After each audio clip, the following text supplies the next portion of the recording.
سالم horta su'aal muhiim ah oo meesha ku jirta runtii horta dhalinyaro aad u badan horta waa qabnaa Soomaali ahaan hadana mudooyinkan dambe waxaan moodaa in ay ku soo badanayaan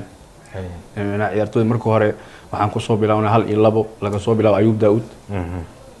hadda wiilkii Cadaay Cabdisalaan oo kale hadda laakiin waxaan moodaa xogaa in dhalinyarada ay soo bateen laakiin dadkii ciyaartooyda aan maqal jirnay si Ayub Daawud oo kale maanta waa 28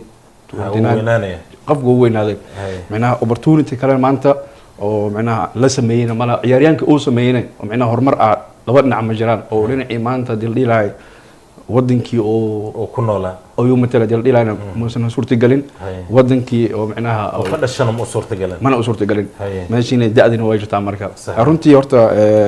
ciyaartooyda horta aad u tiro badan oo maalin kasta aan wada kulanno aan waxaan aan ka wada hadalno problemkan oo waa wax soo jireen ah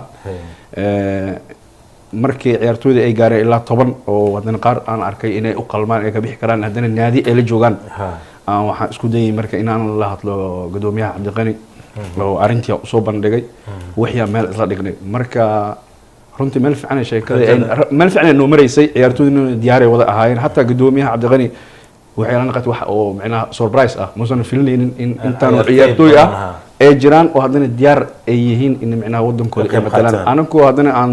runtii waxaan aad iskugu diyaarinay koobkii bariga ee bartamaha Afrika oo baaqday taasi hadiisan macnaha baaqaleen waxa u malaysa wax isbedel noqon ilaa